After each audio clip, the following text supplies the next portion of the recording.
ചില വിഷയങ്ങൾ പറയേണ്ടതുണ്ട് എന്ന് കരുതി മാത്രം ചിലത് പറയണം. നമ്മൾ ഈ ഇരിക്കുന്ന ഉസ്താദുമാര് നമ്മളെല്ലാവരും വളാഞ്ചേരി മർക്കസിൽ ഈ സ്ഥാപനത്തിൽ പഠിച്ചവരാണ്. ഈ സ്ഥാപനത്തിൽ വൈകുന്നേരത്തെ സമയത്ത് ഞങ്ങൾ കുറച്ചാളുകളൊക്കെ വളരെ പെട്ടെന്ന് അസംസ്കാരം കഴിഞ്ഞാൽ ഓടും ഗ്രൗണ്ടിലേക്ക്. വേറെ കുറെ ആളുകൾ അതിന്റെ അവരുടേതായ മേഖലയിലേക്ക് തിരിയുമ്പോൾ ഈ ഉസ്താദുമാര് കുറച്ചു പേര് മർക്കസിന്റെ പള്ളിയുടെ ചെരുവിലിരുന്ന് കേരളീയ വിദ്യാഭ്യാസത്തിന്റെ ഭാവി എന്താകണമെന്ന് സ്വപ്നം കണ്ടതിന്റെ റിസൾട്ടാണ് സത്യത്തിൽ വഫിയ CAC എന്നൊക്കെ പറയുന്നത് എവിടെന്നോ ഉണ്ടായി ആരോ അടിച്ചു മാറ്റിയതല്ല, ഈ ഉസ്താദുമാരുണ്ടാക്കിയതാണ് എന്നുള്ളത് നമുക്കൊക്കെ അറിയുന്നതാണ്. പക്ഷെ നമ്മളൊക്കെ തന്നെ നമ്മുടെ സർക്കിളിൽ അത് പറയാൻ മടി കാണിക്കുന്നത് കൊണ്ടാണ് ചില ആളുകളെങ്കിലും അത് വിശ്വസിച്ചു പോയത്.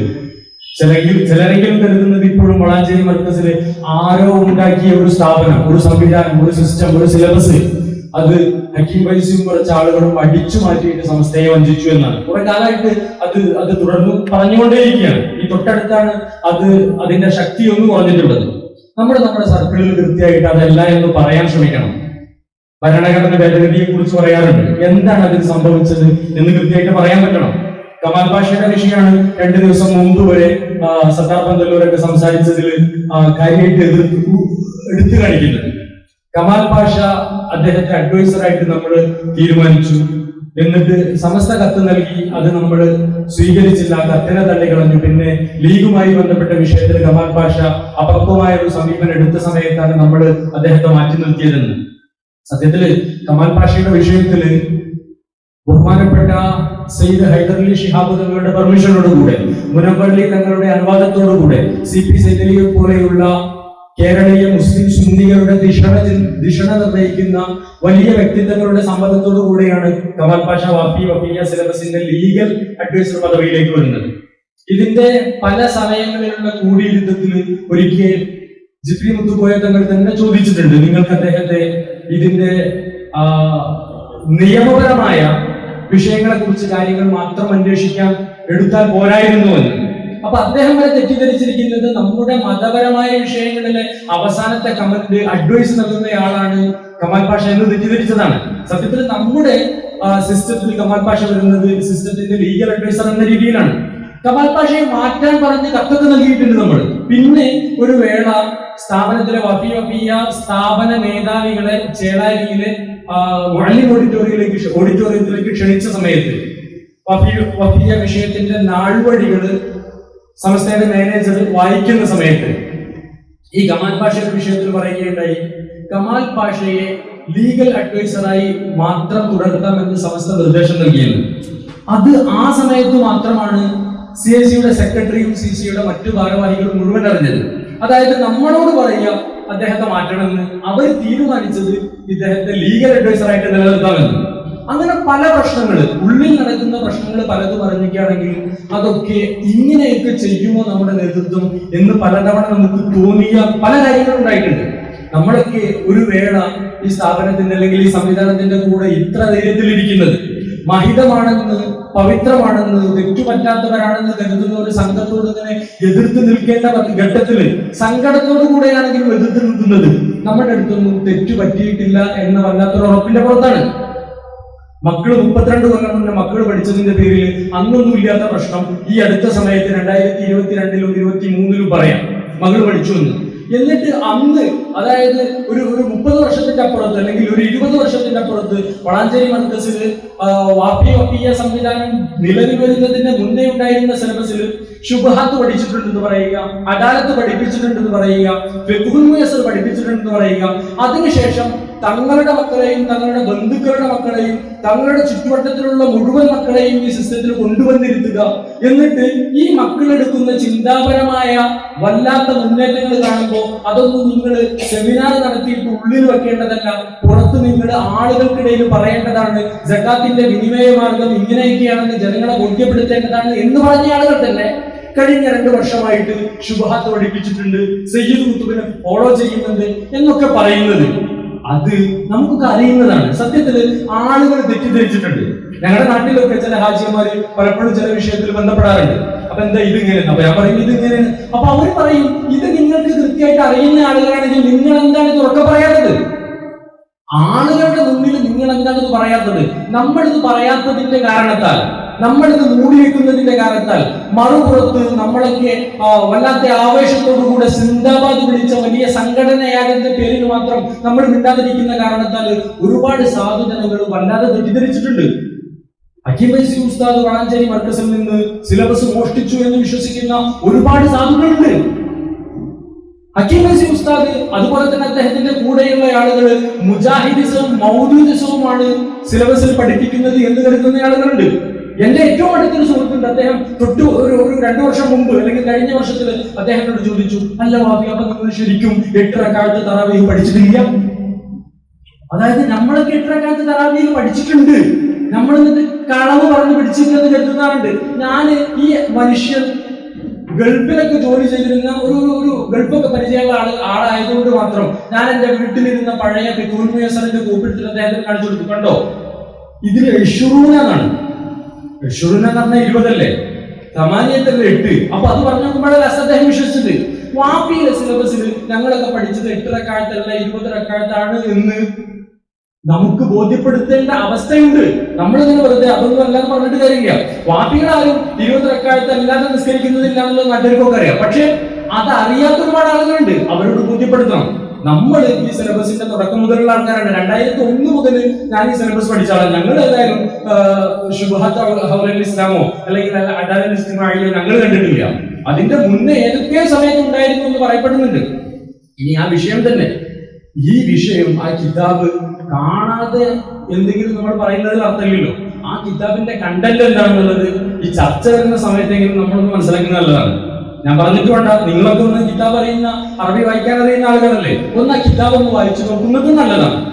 ഫിഖ്ഹുൽ മുയസ്സർ, ഇബ്നു ആഷിർ എന്തൊക്കെ തെറ്റിദ്ധരിപ്പിക്കല്. പ്രസിഡന്റും വൈസ് പ്രസിഡന്റും ഒന്നിച്ചു നിന്ന് പറഞ്ഞു ഈ സിലബസ് ആണ് വളാഞ്ചേരി മർക്കസിൽ പഠിപ്പിക്കുന്നത്, വാഫിയിൽ പഠിപ്പിക്കുന്നതെന്ന്. നമ്മുടെ കൂടെയുള്ള ഒരുപാട് ഉസ്താദുമാര്, പ്രത്യേകിച്ച് നമ്മുടെ അംഗസ്ഥാപനങ്ങളിലുള്ള ഒരുപാട് ഉസ്താദുമാര് നമ്മുടെ കൂടെ നിൽക്കാനുള്ള വലിയൊരു കാരണം എന്താണെന്നറിയും? ഈ ഫിഖ്ഹുൽ മുയസ്സറാണ്. കാരണം ആ ഉസ്താദുമാർക്കറിയാം ഈ ഫിഖ്ഹുൽ മുയസ്സറിൽ 20 റക്അത്ത് അല്ലാതെയല്ല, അതായത് 8 റക്അത്തല്ല, പ്രാദേശിക ഭാഷയിൽ ഖുത്ബ നിർവഹിക്കണം എന്നില്ല എന്നുള്ളത് നാട്ടിലെ സാധുക്കളായ, അതായത് നമ്മുടെ 1097 അഫിലിയേറ്റഡ് കോളേജുകളിൽ പഠിപ്പിക്കുന്ന ഉസ്താദുമാർ CACയുടെ കൂടെ നിൽക്കാനുള്ള ഒരു പ്രധാനപ്പെട്ട കാര്യം അതായിരുന്നു. നമ്മൾ അങ്ങനെ വലിയ സമസ്തക്കാരനായ ആള് പിന്നെ ഈ പ്രശ്നങ്ങളൊക്കെ കാരണം വലിയ CACക്കാരനായിട്ട് കഴിഞ്ഞ ബസ്സിന് നമ്മൾക്ക് എഫിഷ്യന്റ് അവാർഡ് കൊടുത്തു മുപ്പേ. അങ്ങനെയൊക്കെ ഉണ്ടായിട്ടുണ്ട്. അതായത് നമ്മളൊക്കെ തെറ്റിദ്ധരിച്ചിരുന്ന ഒരാളുകൾ, നമ്മുടെ അടുത്ത് പ്രശ്നങ്ങൾ ഉണ്ട് എന്ന് കരുതിയിരുന്ന ആൾക്കാരാണ് ഈ 20 റക്അത്തിന്റെ വിഷയം പറഞ്ഞേക്കുമ്പോ ഇപ്പൊ പ്രശ്നം അവിടെ അല്ല എന്ന് പറഞ്ഞത്. അപ്പൊ ഈ വിഷയം കൃത്യമായിട്ട് സമൂഹത്തിൽ പറഞ്ഞു മനസ്സിലാക്കല് നമ്മുടെ ബാധ്യതയാണ്. കാരണം നമ്മളാണ് ഇത് പഠിച്ചു എന്ന് പറയുന്നത്, ഇത് പഠിപ്പിച്ചു എന്ന് പറയുന്നത്, ഇത് പഠിപ്പിക്കപ്പെട്ടു എന്ന് പറയുന്നത്. ആരോപണ വിധേയൻ നമ്മളാണ്. അപ്പൊ അത് കൃത്യമായിട്ട് ജനങ്ങളെ ബോധ്യപ്പെടുത്തല് നിർബന്ധമാണ്. മറ്റൊരു പ്രധാനപ്പെട്ട കാര്യം, ഈ അടുത്ത് വല്ലാതെ ആരോപണം നടന്നുകൊണ്ടിരിക്കുന്ന ഒരു പ്രധാനപ്പെട്ട ഏരിയ, കളിക്കാവ് വാഫി ക്യാമ്പസിലെ ഒരു ഉസ്താദ് ആലുവയിലെ ഏതോ ജമാഅത്ത് അനുഭവമുള്ള കോളേജുകളിൽ പഠിപ്പിക്കുന്നു എന്നുള്ളതാണ്. അദ്ദേഹം നിങ്ങളെല്ലാവരും കണ്ടിട്ടുണ്ടാകും, അല്ലെങ്കിൽ അദ്ദേഹത്തെ കാണേണ്ടതാണ്. ചില ആളുകളെ കാണുന്നതും ഒരു മഹത്താണെന്ന് കരുതുന്ന ആളുകളാണല്ലോ നമ്മൾ. അപ്പോഴല്ലേ നമ്മുടെ സുന്നിസം പൂർത്തിയാവുകയുള്ളൂ. ഒന്ന് മുസാഫത്ത് നിർത്തുന്നത്, ഒന്ന് ദുആ ചെയ്യണമെന്ന് പറയുന്നത്. അത്ര വലിയൊരു മനുഷ്യനുണ്ടായിരുന്നു കളിക്കാവിലെ വാഫി ക്യാമ്പസിന്, യൂസുഫ് അസ്ഹരി. ഈ ഇരിക്കുന്ന ഉസ്താദ്മാർക്കൊക്കെ അദ്ദേഹത്തിന്റെ കനവറിയാം. ആ കാലഘട്ടത്തിൽ അവിടെ പഠിച്ചിരുന്ന കുട്ടികൾക്കും അദ്ദേഹത്തിന്റെ കനറിയാം. നമ്മൾ ഏത് ഉസ്താദുമാരോട് ചില കാര്യങ്ങൾ ചോദിച്ചാൽ അതിനെങ്ങനെ വെറുതെ നമ്മളൊന്ന് മക്കാറാക്കി മറുപടി അറിയുന്ന ഉസ്താദുമാരുണ്ട്. ആ ചോദ്യത്തിനൊന്ന് തിരിച്ചിടുക, എന്നിട്ട് എന്തെങ്കിലും മറുപടി അറിയാം. യൂസുഫ് ഉസ്താദിനോട് നിങ്ങൾ കാര്യം ചോദിച്ചാൽ വളരെ കൃത്യമായിട്ട് പണ്ഡിതോചിതമായ മറുപടി കിട്ടും. ഓടക്കലെ OK ഉസ്താദ് എന്ന് പറയുന്ന കേരളത്തിന്റെ സുന്നി പരിസരത്തിലെ ഏറ്റവും വലിയ ഗുരു, കേരളത്തിലെ സുന്നി പരിസരത്തിലെ ഏറ്റവും വലിയ ഗുരുവായിരുന്ന OK സൈനുദ്ദീൻ മുസ്ലിയാരുടെ വലിയ ശിഷ്യൻ. അദ്ദേഹത്തിന്റെ പഠനം കഴിഞ്ഞ് സാക്ഷാൽ സമസ്തയുടെ പ്രസിഡന്റായ ജിഫ്രി മുത്തുക്കോയ തങ്ങളോട് കൂടെ ദയൂബന്ദിൽ കാസിമി ബിരുദം നേടി അതിനുശേഷം അൽ-അസ്ഹറിൽ പോയിട്ട് വളരെ ഗൗരവത്തിൽ PhD പഠനം പൂർത്തിയാക്കിയതിനു ശേഷം അൾജീരിയയിൽ 6 വർഷത്തോളം ജോലി ചെയ്ത് 10 വർഷത്തോളം ബംഗ്ലാദേശിൽ ജോലി ചെയ്തതിനു ശേഷം വീണ്ടും 10-12 വർഷം UAE-യിലെ ജാമിഅത്തുൽ വസ്ലിൽ ജോലി ചെയ്തതിന് ശേഷം വിശ്രമ ജീവിതം നയിക്കുന്ന സമയത്താണ് അദ്ദേഹത്തെ നമ്മൾ നമ്മുടെ ക്യാമ്പസിലേക്ക് കൊണ്ടുവരുന്നത്. സത്യത്തിൽ നമ്മൾ കൊണ്ടുവരുന്ന സമയത്ത് തന്നെ വിഭാഗത്തിന്റെ വളരെ പ്രധാനപ്പെട്ട 1-2 സ്ഥാപനത്തിലേക്ക് അദ്ദേഹത്തെ ക്ഷണിച്ചിരുന്നു. ആ മനുഷ്യൻ കാളികാവിൽ വന്ന് 2-3 വർഷം ജോലി ചെയ്തിട്ടുണ്ട്. അദ്ദേഹത്തിന് ആരോഗ്യപരമായ പല പ്രശ്നങ്ങളും ഉണ്ടാകുന്നു. 1-2 ചെറിയ മൈനർ അറ്റാക്കുകളൊക്കെ വന്നു. ആ സമയത്താണ് അദ്ദേഹം പിന്നെ ഈ പ്രശ്നങ്ങൾ അദ്ദേഹത്തിന് പരിചയമില്ല. തിരുവനന്തപുരം വാഫി ക്യാമ്പസിൽ ഒരു PG ക്യാമ്പോ മറ്റോ നടന്നിരുന്ന സമയത്ത് കുട്ടികളെ പലതും ചോദിച്ച സമയത്ത് 40 പണ്ഡിതന്മാർ കൂടി ചേർന്ന് തീരുമാനിച്ചാൽ ഇജ്മാ ആകുമെന്ന് ചോദിച്ച സമയത്ത് ഉസ്താദ് പണ്ഡിതോചിതായിട്ട് മറുപടി പറഞ്ഞു. 40 പണ്ഡിതന്മാരല്ല, മദീനയിലെ മുഴുവൻ സഹാബിമാര് കൂടെ തീരുമാനിച്ചാൽ പോലും ഇജ്മാ ആകൂല. കാരണം അവിടുത്തെ പണ്ഡിതന്മാർ കുറച്ച് അപ്പുറത്തേക്ക് പോയാൽ ഉമ്മത്ത് മുഴുവൻ വിഷയത്തിൽ തീരുമാനിച്ച് അഭിപ്രായം പറഞ്ഞാലാണ് ഇജ്മാ എന്ന് പറയുക. മദീനക്കാർ മാത്രം പറഞ്ഞാൽ പോലും ഇജ്മാ ആകുകയില്ല എന്ന് പറഞ്ഞതിന്റെ പേരിൽ ആ മനുഷ്യനെ അതിഭീകരമായി വേട്ടയാടി. നമുക്കാണ് നമ്മുടെ കേരളത്തിലെ ചില പരിസരത്തിലാണ് എന്തും പറഞ്ഞാൽ ആരും പറഞ്ഞാൽ ഒരു വിഷയമില്ലാത്തത്. എന്തും ആളുകളെ പറ്റി, ആളുകളുടെ അഭിമാനത്തെ പറ്റി തോന്നിയതൊക്കെ പറയുക, അതിനൊന്നും പ്രശ്നമില്ലാതിരിക്കുന്നത് നമ്മുടെ ഒരു പരിസരത്തുള്ളതാണ്. ഈ മനുഷ്യനൊന്നും പരിചയമില്ല. അദ്ദേഹം സങ്കടത്തോടു കൂടി പറഞ്ഞു പറഞ്ഞു. ഒരു വട്ടം എന്നോട് പറഞ്ഞു, മുഹമ്മദ് ബാബെ ഞാൻ പറഞ്ഞത് മോശമായോ? അങ്ങനെ തന്നെയല്ലേ കിതാബുള്ളത്? ഒരു മനുഷ്യൻ, അത്ര വലിയ മനുഷ്യൻ സങ്കടത്തോടു കൂടി ചോദിക്കുകയാണ്, അങ്ങനെ തന്നെയല്ലേ കിതാബ്? അതന്നെയല്ലേ ദീന്? അങ്ങനെ വല്ലാതെ വേട്ടയാടിയ സമയത്താണ് ഇനി ഞാൻ നിൽക്കുന്നില്ല. പിന്നെ ആരോഗ്യ 1-2 ചെറിയ മൈനർ അറ്റാക്കുകൾ കഴിഞ്ഞതാണ്. ഹൃദയത്തിന്റെ ചില പ്രശ്നങ്ങൾ കാരണമാണ്. അപ്പൊ കുടുംബത്തോടൊപ്പം മാറി നിൽക്കാന്ന് പറഞ്ഞിട്ട് അദ്ദേഹം ഷൊർണൂർ ഭാഗത്താണ് അദ്ദേഹത്തിന്റെ വീട്, കുറച്ച് അപ്പുറത്താണ് കുടുംബക്കാരൊക്കെ. അവിടെ പോയി നിൽക്കുന്ന സമയത്താണ് അവിടെയുള്ള ഒരു ജമാഅത്ത് അനുഭവമുള്ള സ്ഥാപനം അദ്ദേഹത്തെ ഷാഫിഈ ഫിഖ് പഠിപ്പിക്കാൻ വേണ്ടി അവിടേക്ക് ക്ഷണിക്കുന്നത്. ആ സമയത്താണ് അദ്ദേഹത്തിന്റെ വീട്ടിലെ ഹൗസ് വാമിംഗ് നടന്നത്. കുട്ടിസ്ഥാനത്തിന് പങ്കെടുത്തിട്ടുണ്ട്, ഉസ്താദുമാർ പങ്കെടുത്തിട്ടുണ്ട്, കുറെ കുട്ടികൾ പോയിട്ടുണ്ട്. അതിന്റെ വീഡിയോ നമ്മളൊക്കെ കണ്ടിരുന്നു അല്ലെ? സോഷ്യൽ മീഡിയയിൽ നമ്മളൊക്കെ കണ്ടിരുന്നു. പറഞ്ഞ് കണ്ട് ശരിക്കും ഉബൂരികൾ എന്നൊക്കെ പറഞ്ഞിട്ട് ആക്ഷേപം പറയുന്ന ആ വൈത്ത്, അല്ലെങ്കിൽ നമ്മൾ സുന്നികളാണ് എന്ന് തീർത്തു പറയാൻ പറ്റുന്ന ഓംബൂസ് മൗലൂദിന്റെ വരികളൊക്കെ വളരെ ആവേശത്തോടു കൂടി ചെല്ലുന്നുണ്ട് ആ മനുഷ്യൻ. അയാൾ 100% സുന്നിയാണ്. പിന്നെ സുന്നികൾക്ക് ജമാഅത്തെ ഇസ്ലാമിന്റെ സ്ഥാപനത്തിൽ പഠിപ്പിക്കാൻ പറ്റുമെന്നുള്ളത് അത് വേറെ കാര്യമാണ്. സുന്നികൾക്ക് റൗളത്തുൽ പോയിട്ട് പഠിക്കാൻ പറ്റുമോ? സുന്നികൾക്ക് ഒന്നുറപ്പാണ്. നമ്മൾ ഇപ്പോ ഒരു ഏറ്റവും പുതിയ ആരോപണങ്ങൾ ഒന്ന് കേട്ടത്, അദ്ദേഹത്തിന്റെ ശിഷ്യന്മാരും തുടർച്ചയായി നിതാന്തമായിട്ട് മുജാഹിദ് വേദികളിലും അതുപോലെ തന്നെ ജമാഅത്ത് വേദികളിലും സ്ഥാപനങ്ങളിലും പോകുന്നതാണ്. ആ പറഞ്ഞ ആള് മുജാഹിദ് സ്ഥാപനങ്ങളിൽ പോയാൽ ഏതായാലും നമ്മളെല്ലാവരും കൂടെ പോയിട്ടുണ്ട്. അത് ഉറപ്പാണ്. ആ പറഞ്ഞ ആള് മുജാഹിദ് സ്ഥാപനത്തിൽ പോയ അത്ര നമ്മൾ ഇറങ്ങിയ മാപ്പികൾ മൊത്തത്തിൽ പോയിണ്ടാവില്ല. കാരണം 2 കൊല്ലം പ്രൊഫസർ മുട്ടശ്ശേരിന്റെ അടുത്ത് മൂപ്പരുടെ അരുമ ശിഷ്യനായിട്ട് മുജാഹിദിസം പഠിച്ചതാണ്. മുജാഹിദിസം പഠിച്ചത് ഞാൻ പറയാൻ കാരണം എന്താ? അഫ്ളലുൽ ഉലമയുടെ സിലബസ് എടുത്ത് നോക്കിയത്, അഫ്ളലുൽ ഉലമയുടെ PG സിലബസ് എടുത്ത് നോക്കി, അല്ലെങ്കിൽ കാലിക്കറ്റ് യൂണിവേഴ്സിറ്റിയുടെ PG സിലബസ് എടുത്ത് നോക്കി. അത് നമ്മൾ വിചാരിക്കും അറബിക് ലിറ്ററേച്ചർ എന്ന് പറഞ്ഞാൽ ഭയങ്കര സംഭവമാണ്. 1ാമത്തെ പാഠം അത്തൗഹീദ്. തീരെ കഥയില്ലാത്ത കുറെ ആൾക്കാർ സിലബസ് ഉണ്ടാക്കുക, അത് നമ്മൾ തീരെ കഥയില്ലാത്ത ആൾക്കാർ പഠിക്കുകയും ചെയ്യാം. മുജാഹിദ് കോളേജുകളിൽ പഠിപ്പിക്കുക എന്നതിനേക്കാൾ ഭീകരാണ് മുജാഹിദ് കോളേജിൽ പോയി പഠിക്കുക എന്നുള്ളത്. അതിഭീകരമായിട്ടുള്ള ആരോപണങ്ങളും എന്താ പറയാ വ്യാജ ആരോപണങ്ങളും വല്ലാതെ സ്ഥാപനത്തിനെതിരെയും സിസ്റ്റത്തിനെതിരെയും നമുക്കെതിരെയും ഉണ്ട്. കൃത്യമായിട്ട് മറുപടി പറയല് നമ്മുടെയൊക്കെ നിർബന്ധ ബാധ്യതയാണെന്ന് ഞാൻ കരുതുന്നു. ഇപ്പൊ ഞാനത് പറയാൻ കരുതിയതല്ല. പിന്നെ ഓത്തുമായി ബന്ധപ്പെട്ട വിഷയം അലി ഹുസൈൻ വാഫി ഉസ്താദ് 2 ദിവസം മുമ്പ് ഫേസ്ബുക്ക് പോസ്റ്റ് ഇട്ടതുകൊണ്ട് ഞാനത് വളരെ ഡീറ്റെയിൽ ആയിട്ട് പറയുന്നില്ല. ഈ സിലബസ് ഓരോ സമയത്തും ഘട്ടഘട്ടമായിട്ട് പരിവർത്തനത്തിന് വിധേയമാക്കിയിട്ടാണ് മുന്നോട്ട് പോയിട്ടുള്ളത്. ഈ സിലബസിലെ ഏറ്റവും പ്രധാനപ്പെട്ട കാര്യം അത് പൂർത്തിയാക്കുന്ന സമയത്ത്, അല്ലെങ്കിൽ അതിന്റെ സ്ട്രക്ചർ രൂപീകരിക്കുന്ന സമയത്ത് എല്ലാവരോടും അവർക്ക് അഭിപ്രായം ചോദിച്ചു എന്നുള്ളതാണ്. ഏറെക്കുറെ നമുക്ക് സംഘീകരണം വിളിക്കാൻ പറ്റുന്ന ആളുകളോട് പോലും ഒരുപക്ഷെ നമ്മൾ ഈ സിലബസിന്റെ നിർമ്മാണ സമയത്ത് അവരവരുടെ മേഖലയിലെ പ്രധാനപ്പെട്ട കാര്യങ്ങൾ ചോദിച്ചിട്ടുണ്ടാവും. സിലബസിന്റെ ഒരു സമയത്ത് ഉസ്താദ് പറഞ്ഞിരുന്നൊരു കാര്യം കൂടെ ഞാൻ പറയണം. നമുക്ക് RSSകാരോട് വരെ നമ്മൾ സിലബസിന്റെ വിഷയത്തിൽ അഭിപ്രായം ചോദിക്കണം ഉസ്താദ് പറഞ്ഞു. അതെന്താന്ന് വെച്ചാൽ കേരളത്തിലെ ഒരു മുസ്ലിം പണ്ഡിതൻ എങ്ങനെയായിരിക്കണം എന്നാണ് നിങ്ങൾ ആഗ്രഹിക്കുന്നത് അവരോട് ചോദിക്കാറോ? നമ്മളത് ഫുള്ളായിട്ട് ഉൾക്കൊള്ളല്ലോ. അവരൊരു പക്ഷേ ഭീകരവാദികളും വലിയ താടിക്കാരും വലിയ ഒരു പോലെ അതൊന്നും അല്ലാത്ത ഒരു മുസ്ലിം, ഇതുവരെ ഞങ്ങളൊക്കെ കണ്ടുപരിചയിച്ച ഒരു മുസ്ലിമാണ്, ഒരു പണ്ഡിതന്റെ വേഷവിധാനമാണ് ഞങ്ങൾക്ക് വേണ്ടതെന്ന് അവർ പറയുകയാണെങ്കിൽ അത് സ്വീകരിക്കാൻ നമുക്ക് പറ്റുമോ? അങ്ങനെയുള്ള ആളുകളോട് വരെ നമ്മൾ അഭിപ്രായം ചോദിച്ചിട്ടുണ്ട്. അക്കൂട്ടത്തില് ഒരു സിറ്റിംഗിൽ, അതായത് പല ആളുകളെ മാധ്യമപ്രവർത്തകൻ എന്ന രീതിയിൽ പുറത്തുപോയി നമ്മുടെ ഒരു സിറ്റിംഗിലേക്ക് വന്നിട്ടുണ്ട്. ഇവിടെ അല്ല, കോഴിക്കോട് വെച്ചാണ് അദ്ദേഹത്തോട് മാധ്യമപ്രവർത്തനത്തിന്റെ മേഖലയിൽ നമ്മൾ പലതും ചോദിച്ചിട്ടുണ്ട്. അല്ലെങ്കിലും നമ്മൾ ഇനി മുന്നേറുമ്പോൾ എന്നുള്ള ഒരു ശീർഷകത്തിലാണ് ഞാൻ സംസാരിക്കുന്നത്. ഇനി മുന്നേറുന്ന സമയത്ത് നമുക്ക് പോലും ഒരു പക്ഷേ ഒന്നിങ്ങനെ കൃത്യമായിട്ട് ഇതിന്റെ കൂടെ സഞ്ചരിക്കുന്നില്ലെങ്കിൽ നമുക്ക് പോലും ഇങ്ങനെയൊക്കെ ഉണ്ടോ എന്ന് ചോദിക്കേണ്ട ചില ഘട്ടങ്ങൾ വരാൻ സാധ്യതയുണ്ട്. മാധ്യമ പ്രവർത്തന മേഖലയിൽ ഉസ്താദ് ഒരു പക്ഷേ പങ്കുവെക്കുമായിരിക്കും, അല്ലെങ്കിൽ തൊട്ടടുത്തത് വേണ്ടതാണ്. സ്ത്രീകൾ അല്ലെങ്കിൽ പെൺകുട്ടികൾ വളരെ കനമുള്ള പക്വതയുള്ള പാകതയുള്ള വഫീകൾ നമ്മുടെ കൂട്ടത്തിലുണ്ട്. ഈ അടുത്ത അഡ്വക്കേറ്റ് നജ്മ തബ്ഷീറ അവരുടെ സംസാരത്തിനിടയിൽ പറയുകയുണ്ടായി, അല്ലെങ്കിൽ ആ സംസാരം കഴിഞ്ഞതിന് ശേഷം ഞങ്ങളോട് പറയുകയുണ്ടായി, ഇത്ര കനമുള്ള പെൺകുട്ടികൾ ഉണ്ടെങ്കിൽ നിങ്ങൾ എന്താണ് പുറത്തു വരാത്തത്? ഇത്ര കൃത്യമായ രീതിയിൽ ദീനിനെ പറയാൻ പറ്റുന്ന പെൺകുട്ടികൾ നമ്മുടെ കൂട്ടത്തിൽ ഉയർന്നു വന്നിട്ടും നിങ്ങൾ എന്താണ് അടച്ചിരിക്കുന്നത്? നിങ്ങൾ എന്താണ് മാധ്യമങ്ങളുടെ മുന്നിലേക്ക് വരാത്തത് എന്ന് ചോദിക്കുന്നുണ്ട്. വലിയ വലിയ വിഷയങ്ങൾ. ഒരു സമയത്ത് ജന്മഭൂമിയല്ല ജനം മീഡിയയിൽ ഒരു സംസാരം കേൾക്കുന്നുണ്ടായി. അത് ഹിജാബുമായി ബന്ധപ്പെട്ടൊരു സംസാരമായിരുന്നു. അപ്പൊ ഈ അനിൽ നമ്പ്യാർ പലതും പറഞ്ഞ കൂട്ടത്തില് ചെറുതായിട്ട് ട്രോൾ ചെയ്ത് ഇങ്ങനെയാണ്. ഇപ്പൊ തന്നെ അബ്ദുള്ള സാഹിബ് നിങ്ങൾ നോക്കൂ, നമ്മൾ ചർച്ച ചെയ്യുന്നത് ഹിജാബുമായി ബന്ധപ്പെട്ടിട്ടാണ്, എന്നിട്ട് അതിനെ പ്രതിരോധിക്കാൻ വന്നിരിക്കുന്നത് ആണായ നിങ്ങളാണ്, എത്ര പെണ്ണുങ്ങൾ വരാക്കുന്നത്. ഒരു ഘട്ടത്തിൽ നമ്മൾ മുന്നേറുന്ന സമയത്ത് പക്വതയും പാകതയുമുള്ള പാകവുമുള്ള വളരെ ധിഷണയുള്ള കുട്ടികൾ നമ്മുടെ കൂട്ടത്തിലുണ്ട്.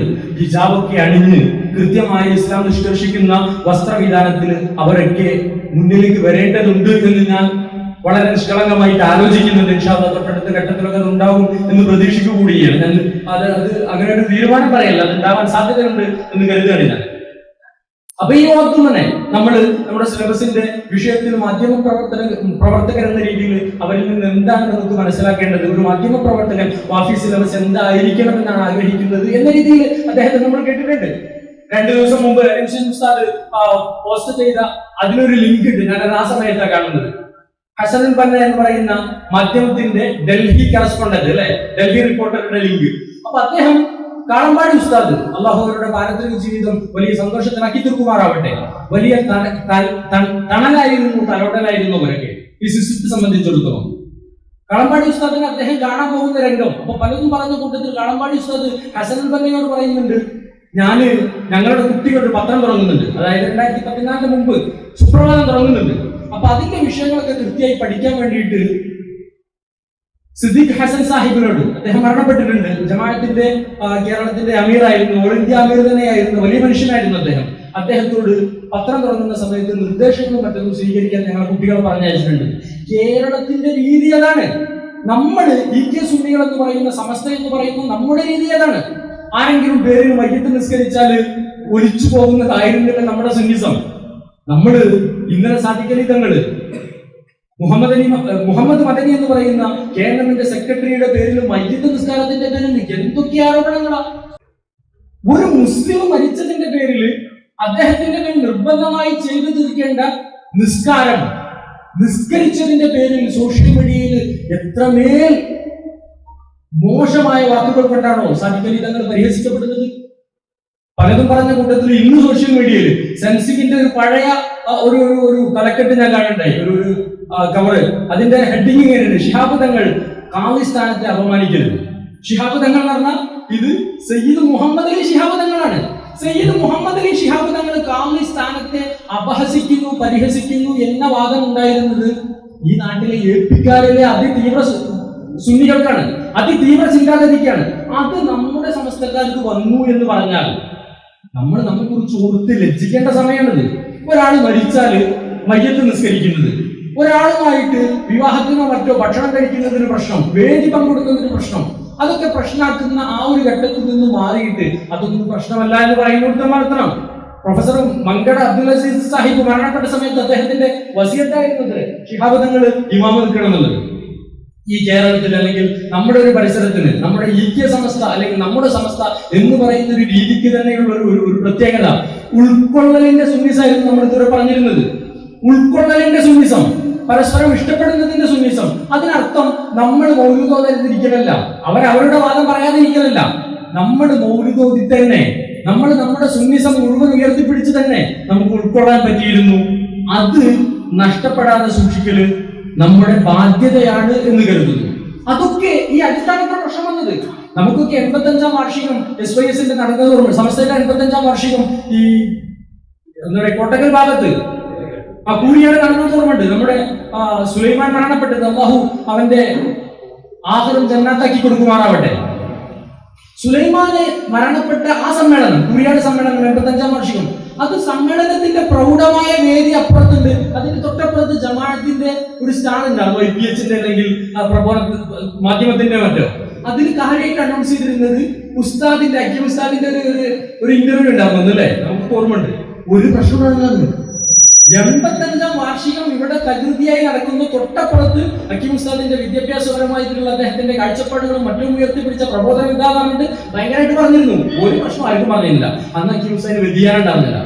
അന്ന് അക്കി ഉസ്താദിന് വ്യതിയാനം പറയണമെങ്കിൽ അന്നല്ല പറയേണ്ടത്. തൊട്ടപ്പുറത്ത് 85-ാം വാർഷികം നടക്കുന്നു, ഇപ്പുറത്തെ കൗണ്ടറിൽ നിന്നിട്ട് പ്രബോധനത്തിന് അദ്ദേഹം ഇന്റർവ്യൂ കൊടുക്കുന്നു എന്നൊക്കെ പറഞ്ഞിട്ട് അന്നൊന്നും വ്യതിയാനം ആരും പറഞ്ഞിട്ടില്ല. അതിന്റെ ശേഷം മക്കളെ പഠിപ്പിച്ചവരാണ് ഇവരൊക്കെ.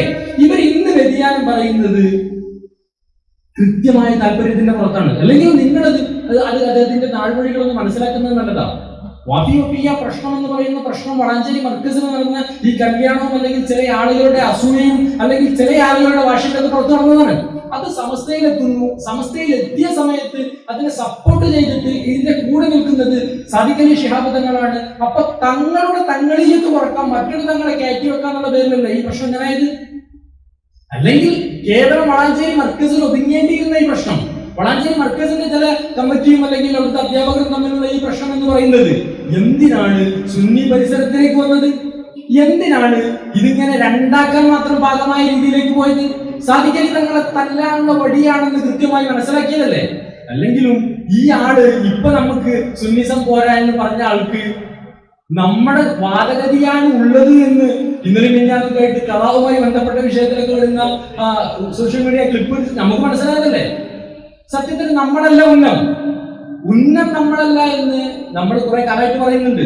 ഹക്കീം ഉസ്താദ് രാജിക്കത്തിലും പറഞ്ഞിട്ടുണ്ടത് ലക്ഷ്യം തന്നെയല്ല, ലക്ഷ്യം പാണക്കാടിനെയാണ്, ലക്ഷ്യം മുന്നോട്ട് പോകലിനെയാണ് ലക്ഷ്യം. അത് പലതും പല വിഷയങ്ങളാണ്. കൃത്യമായിട്ട് നമ്മളത് മനസ്സിലാക്കണം. മനസ്സിലാക്കിയാൽ മാത്രം പോരാ, അത് നമ്മുടെ സർക്കിളിൽ അല്ലെങ്കിൽ നമ്മൾ ഉണ്ടാക്കുന്ന സർക്കിളുകൾക്ക് അനുസരിച്ച് വലിയ സർക്കിളിൽ അത് പ്രചരിപ്പിക്കുകയും വേണം. അതല്ലെങ്കിലുള്ള പ്രശ്നം എന്താണെന്ന് വെച്ചാൽ ഒരുപാട് സാധുക്കൾ തെറ്റിദ്ധരിക്കും. ഇപ്പോഴും വളാഞ്ചേരി മർക്കസിൽ അല്ലെങ്കിൽ വാഫിയ സിലബസിൽ മുജാഹിദിസം പഠിപ്പിക്കുന്നു എന്ന് വിശ്വസിക്കുന്ന ആളുകളുണ്ട് എന്ന് ഞാൻ നേരത്തെ പറഞ്ഞു. അത് കൃത്യമായിട്ടുണ്ട്. അത് നമ്മൾ കൃത്യമായിട്ട് പറഞ്ഞു കൊടുക്കാത്തതിന്റെ പേരിലാണ്. പിന്നെ അതൊക്കെ ഉസ്താദ് ഒരു പക്ഷേ സംസാരത്തിൽ പറയായിരിക്കും. തൊട്ടടുത്ത് പറഞ്ഞ വേദിയിലേക്ക് പോയി എന്നുള്ളതാണ്. AP അസ്ലം ഫൗണ്ടേഷന്റെ കീഴിൽ ഖുർആൻ അവാർഡ് നടന്നു തൊട്ടടുത്ത് കൽപ്പാഞ്ചേരിയിൽ വെച്ചിട്ട്. ആ സമയത്ത് ഞാനൊരു ഫേസ്ബുക്ക് പോസ്റ്റ് ഇട്ട് ഞാൻ കുറച്ച് നേരത്തെങ്കിലും വൈറലായതാണ് ഞാനൊക്കെ. അപ്പൊ അത് സംഭവം എന്താണെന്ന് വെച്ചാൽ ഉസ്താദ് ഇതിനു മുമ്പും AP അസ്ലം ഫൗണ്ടേഷന്റെ ഈ ഖുർആൻ അവാർഡിൽ പങ്കെടുത്തിട്ടുണ്ട്. മർഹൂം സയ്യിദ് മുഹമ്മദ് അലി ശിഹാബ് തങ്ങളുടെ കൂടെയാണ് തോന്നുന്നു. മുഹമ്മദ് അലി ശിഹാബ് തങ്ങളുടെ കൂടെ AP അസ്ലം ഫൗണ്ടേഷന്റെ അവാർഡിൽ ഉസ്താദ് ഇതിന് മുന്നേ പങ്കെടുത്തിട്ടുണ്ട്, സംസാരിച്ചിട്ടുണ്ട്. അന്നത് പ്രശ്നമായിരുന്നില്ല. ടണലിന്റെ പ്രോഗ്രാമിൽ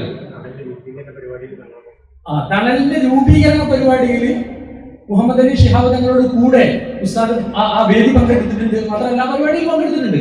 ഇപ്പൊ പറയുന്നത് കേരളത്തിൽ നിന്ന് സുന്നിയായ ഒരാൾ മാത്രമേ പങ്കെടുത്തിട്ടുള്ളൂ, അത് ഇദ്ദേഹമാണ്. അതിന്റെ ഉദ്ദേശം എന്താ അറിയോ? അറിയാതെ പോലെ സുന്നിയായെന്ന് വരുന്നുണ്ട്, അത് വേറെ വിഷയം. അതിന്റെ ഉദ്ദേശം മൂന്നവർലി തങ്ങളും സാദിഖലി തങ്ങളും സുന്നി അല്ലാന്ന് വല്ല പറയലാണ്. അത് നമുക്ക് ബോധ്യാവുന്നുണ്ട്. മുനവർലി സാദിഖലി തങ്ങൾ അത് സുന്നിയല്ല. സമസ്ത നേതാക്കന്മാരും പാണക്കാട് തങ്ങന്മാരും എന്ന് പറയുന്നുണ്ട്. നിങ്ങൾ പല ചർച്ചകളും സമസ്തയുടെ നേതാക്കന്മാരും പാണക്കാട് തങ്ങന്മാരും. അപ്പൊ പാണക്കാട് തങ്ങന്മാരും സമസ്തയുടെ നേതാക്കന്മാരല്ലേ? ഇയാള് പറയുന്നതാണ്. ഇയാള് വർക്കിംഗ് സെക്രട്ടറിയാണ്. മറ്റാള് SYSന്റെ പ്രസിഡന്റാണ്. സാദിഖലി ശിഹാബ് തങ്ങൾ SYSന്റെ പ്രസിഡന്റാണ്. അപ്പോഴും പറയുന്നത് സമസ്തയുടെ നേതാക്കന്മാരും പാണക്കാട് സയ്യിദ് സാദിഖലി ശിഹാബ് തങ്ങൾ എന്നാണ്. സാദിഖലി ശിഹാബ് തങ്ങൾ സമസ്തയുടെ നേതാവാണ്. ഇപ്പൊ ഒരു തുടക്കത്തിൽ നിങ്ങൾ ശ്രദ്ധിച്ചിട്ടുണ്ടല്ല, ഹൈദരലി തങ്ങൾ മരണപ്പെട്ട സമയത്ത് തൊട്ട ശേഷം കാര്യമായിട്ട് സോഷ്യൽ മീഡിയയിൽ ഉണ്ടാകും പാണക്കാട്ടെ കുട്ടി. അല്ലേ പാണക്കാട് കുട്ടി ശ്രദ്ധിച്ചു നിങ്ങൾ? പാണക്കാട് പൂക്കോയ തങ്ങളെ പറ്റിയിട്ട് അങ്ങനെ പറഞ്ഞിരുന്നു കൊണ്ട് സ്ഥലത്തിൽ പറഞ്ഞു കേട്ടിട്ടുണ്ടായിരുന്നു. പൂക്കോയ തങ്ങളെ പറ്റിയിട്ട് പൂക്കോയ കുട്ടി എന്നത്ര പറയില്ല. പക്ഷെ മുഹമ്മദ് അലി ശിഹാബ് തങ്ങളെ പറ്റിയിട്ടും ഹൈദരലി തങ്ങളെ പറ്റിയിട്ടും കുട്ടി എന്ന് പറയുന്നത് വല്ലാതെ കേട്ടിട്ടില്ല. പിന്നെ സാദിഖലി ശിഹാബ് തങ്ങൾ വന്ന സമയത്തായിരുന്നു കുട്ടി, പാണക്കാട്ടെ കുട്ടി. മുമ്പ് മുഷാവറയ്ക്ക് വരാൻ യോഗ്യത ഇങ്ങനെ പറ്റുക. നജീബോലിയരോട് അത് കൃത്യമായിട്ട് മറുപടി അറിഞ്ഞതിന്. നജീബോലിയർക്ക് വേറെ കുറെ ലക്ഷ്യങ്ങളുണ്ട്. പക്ഷെ കുറച്ച് ദിവസം മുമ്പ് നജീബോലിയർക്ക് കൃത്യമായിട്ട് മറുപടി അറിഞ്ഞിരുന്നു. പാണക്കാട്ടെ കുട്ടി എന്ന് പറഞ്ഞിട്ട് കുട്ടിയാക്കുക. ചില തങ്ങന്മാരാണ് വലിയവരെന്ന് ഉയർത്തി കാണിക്കുക. അതിൻ്റെയൊക്കെ ഒരു ബാക്കി പത്രമായിരുന്നു ശരിക്കും വഫിയ വിഷയത്തിൽ സംഭവിച്ചത്. നമ്മൾ ശരിക്കും ഈ വിഷയത്തിലെ കൃത്യമായിട്ട് ജനങ്ങളെ ബോധ്യപ്പെടുത്തൽ നടത്തേണ്ടതുണ്ട്. ഈ മുസൽസൽ മുമ്പ് നിങ്ങൾ ശ്രദ്ധിച്ചിട്ടുണ്ടാവും സംസാരത്തിന്റെ അതൊക്കെ ഉസ്താദ് പറയണ്ടോ, ഉസ്താദ് പറഞ്ഞ കാര്യമാണ് അതൊക്കെ. മുസൽസൽ മുമ്പ് ഞാൻ ഈ സത്യത്തിൽ ഇങ്ങനെ പറഞ്ഞിരിക്കുന്നത് ഞാൻ ഇതുവരെ കണ്ടിട്ടുണ്ടാവില്ലല്ലോ. ഉസ്താദ് പറഞ്ഞതിന് ശേഷമാണ് ഞാൻ ഒരാഴ്ചയായിട്ട് ഇങ്ങനെ തുടർച്ചയായിട്ട് യാത്രയിൽ ഇങ്ങനെ വെച്ച് കണ്ടത്. പലപ്പോഴും ഇത് കേൾക്കേണ്ട ആവശ്യമുള്ളൂ. അപ്പൊ ഇത് കേൾക്കുമ്പോൾ നല്ല സാധനമാണ്. അന്വേഷിച്ച സമയത്ത് ഇന്ന് ലോകത്തെ ഏറ്റവും വലിയ മുഅർരിഖ് ഹിസ്റ്റോറിയൻ എന്ന് പറയപ്പെടാൻ പറ്റുന്ന ആള് അലി സ്വല്ലാബി എന്ന് പറയുന്ന വലിയ പണ്ഡിതനാണ്. നമ്മുടെയൊക്കെ അദ്ദേഹത്തിന്റെ പുസ്തകങ്ങൾ ഒരുപാട് വായിച്ചിട്ടുണ്ടാവും. കാരണം താരിഖിൽ പുതുതായിട്ട് എഴുതിയ പുസ്തകങ്ങളൊക്കെ മുമ്പരെയാണ്. എന്ന് പറഞ്ഞാൽ അത്ര കനപ്പെട്ട ആളാണ് അലി മുഹമ്മദ് സല്ലാബി.